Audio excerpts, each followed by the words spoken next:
کاظم، امام علی رضا، امام تقی، امام نقی، امام حسن عسکری، یعنی یہ سارے ائمہ اہل بیت حضرت محبوب الہی کے شجر نسب میں شامل ہیں۔ یہ بخاری سادات میں سے ہے، حضرت نظام الدین اولیاء رحمۃ اللہ تعالیٰ علیہ۔ اور جب آپ کے دادا اور آپ کے نانا جو ہے وہ بخارا سے ہجرت کر کے لاہور تشریف لائے، اور لاہور کے بعد پھر یہ حضرات بدایوں شریف جسے مدینۃ الاولیاء کہتے ہیں، ہندوستان میں اتر پردیش میں ایک بہت مبارک شہر ہے جس کو بدایوں کہتے ہیں، اور وہ مدینۃ الاولیاء کہلاتا ہے، اولیاء کا شہر کہلاتا ہے، اولیاء کی بستی۔ وہاں پر لاہور سے پھر یہ حضرات تشریف لائے، اور آپ کے والد بزرگوار حضرت محبوب الہی کے والد بزرگوار سید احمد الحسینی رضی اللہ تعالیٰ عنہ کو بدایوں کا قاضی مقرر کیا گیا، اور آپ کے نانا نے اپنی بیٹی رابعہ عصر، ولیہ عصر، بلکہ عظیم ولیہ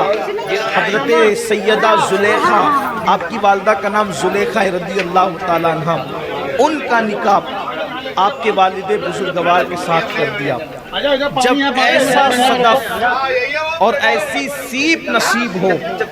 تو اس کے بعد پھر اندر کا موتی بڑا قیمتی ہوتا ہے۔ حضرت محبوب الہی کی والدہ سیدہ زلیخا خاتون رضی اللہ تعالیٰ عنہ بڑی عظیم خاتون تھی، ولیہ تھی۔ حضرت محبوب الہی فرماتے ہیں کہ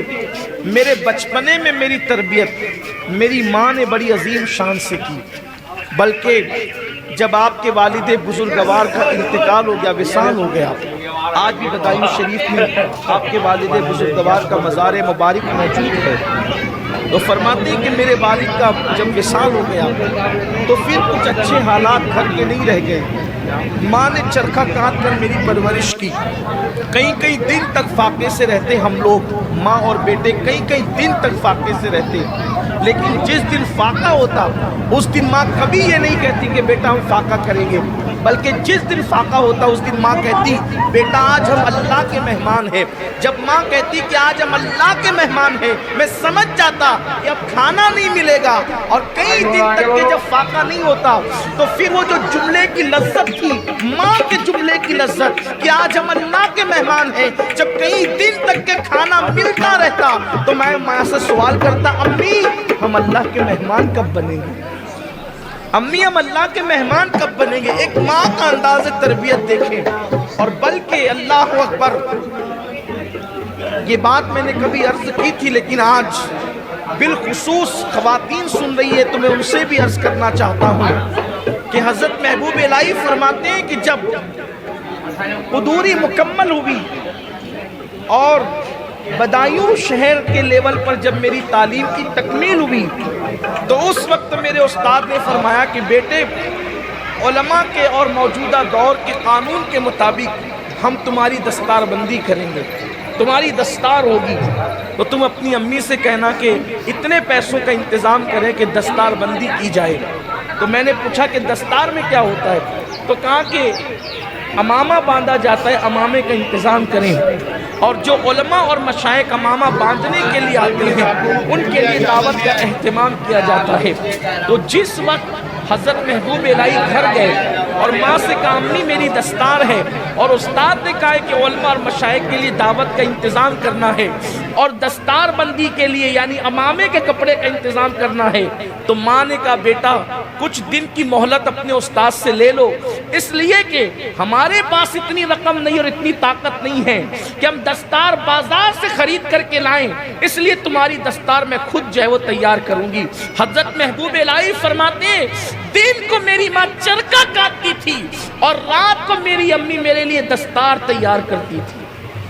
اس طرح میری دستار بندی ہوئی اور چرخہ کاٹ کے کچھ پیسے تیار، کچھ پیسے جمع ہوئے اور مزید پیسوں کی ضرورت تھی، تو میرے استاد نے اس پہ پیسے بڑھا کر کے اپنی طرف سے ملا کر کے جو ہے وہ انتظام کیا، اور جب دستار مجھے باندھی گئی تو میں نے اپنے اساتذہ کے قدموں میں سر رکھ دیا۔ جب میں نے سر رکھ دیا تو وہاں پر بہت سے اولیاء تھے، انہوں نے فرمایا کہ جھکنے والے کو خدا بلند کرتا ہے، ہم دیکھ رہے ہیں کہ آج کا یہ جھکنے والا بچہ کل کا سلطان المشائخ ہوگا۔ پھر حضرت محبوب الہی رحمت اللہ علیہ دلی تشریف لائے، اور دلی آنے کے بعد 20 سال کی عمر میں صرف آپ دلی تشریف لائے، اور دلی جب 20 سال کی عمر میں تشریف لائے فرماتے ہیں کہ میری پڑھائی اب مکمل ہو رہی تھی، یعنی کہ اعلیٰ تعلیم جو ہے وہ میری مکمل ہو رہی تھی۔ ارشاد فرماتے ہیں کہ ایک دن استاد کے پاس بیٹھا ہوا تھا، اور استاد کے پاس بیٹھا ہوا تھا تو ایک شخص آیا، اور آنے کے بعد اس نے جو ہے وہ ایک بزرگ کی تعریف شروع کی، حضرت شیخ زکریا ملتانی رحمت اللہ علیہ کی اس نے تعریف شروع کی، بہت باتیں کی اس نے، میری توجہ اس طرف نہ ہو سکی، لیکن جیسے ہی اس نے اپنے موضوع کو اور عنوان کو تبدیل کیا اور اس نے حضرت بابا فرید الدین گنج شکر کا ذکر شروع کیا۔ یہ پہلی مرتبہ میں نے فرید الدین گنج شکر کا نام سنا تھا۔ اس گنج شکر کے نام میں ایسی شکر کی حلاوت تھی کہ میرا دل اس نام کی طرف مائل ہو گیا، اور میں کان لگا کے سننے لگا۔ کہا خدا جانے اس میں کیا چاشنی تھی، کیا حلاوت تھی، واللہ آج بھی اہل دل بابا صاحب کی طرف کھینچتے ہیں۔ اور صرف مسلمانوں کے نہیں، گرو نانک جیسے آدمی نے بابا فرید کی تعریف کے اندر کتنے دوہے کہے ہیں۔ بابا فرید سے بہت متاثر تھے گرو نانک، تو بابا فرید کے نام میں ان کی ذات میں خدا نے عجیب چاشنی رکھی ہے، عجیب لذت رکھی ہے۔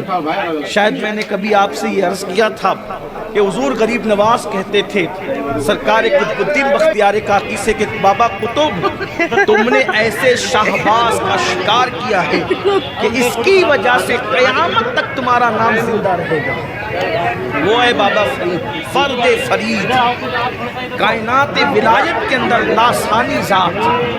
سیدنا بابا فرید الدین گنج شکر، فرید ملت والدین، شیخ الاسلام والمسلمین، حضرت بابا فرید الدین مسعود گنج شکر رحمت اللہ تعالیٰ علیہ۔ سرکار بابا فرید کے نام میں خدا جانے کیا چاشنی تھی کہ میرا دل ان کی طرف مائل ہوا۔ فرماتے اس کے بعد بس خیال فرید رہنے لگا۔ نظام الدین اولیاء علیہ رحمہ فرماتے ہیں پھر خیال فرید رہنے لگا، 20 سال کی عمر ہی میں خیال فرید رہنے لگا، بلکہ مجھے اتنا خیال تھا بابا فرید کا کہ ہر نماز کے بعد میں یا فرید مولانا فرید پڑھتا رہتا، اور سونے سے پہلے بھی یہ میں وظیفہ پڑھتا، نام پڑھتا۔ خدا جانے حضرت محبوب الہی پر لوگ کیا فتویٰ چسپاں کریں گے، اس لیے کہ ہم یا فرید حق فرید کہتے ہیں تو لوگ کہتے ہیں کہ یہ تو شرک ہے، اور جن لوگوں نے کائنات کو شرک سے نکالا ہے ان لوگوں نے بھی یا فرید کے نعرے لگائے ہیں۔ بہرحال اس طبقے کی طرف تو توجہ ہونی بھی نہیں چاہیے، اس لیے کہ جب یاروں کا ذکر ہو تو پھر اغیار کا تذکرہ کیسا، جب یار آ جائے تو پھر محفل میں اغیار کی ضرورت نہیں رہتی۔ تو بہرحال بابا فرید کا ذکر وہ فرماتے نماز کے بعد پڑھتے، پتہ چلا کہ پیر کے نام میں کیا برکت ہے، اور بابا فرید جیسا پیر، فرماتے پھر مجھ سے برداشت نہیں ہوا، اور میں جو ہے اپنی تکمیل علم کے بعد، تعلیم مکمل کرنے کے بعد پھر میں نے بابا فرید کی طرف اجودن کا سفر کیا، اجودن کی سرزمین کی طرف میں نے سفر کیا بابا فرید سے ملنے کے لیے۔ فرماتے ہیں کہ جیسی میں گیا تو صورت دیکھ کر کے میں اور شیدا ہو گیا،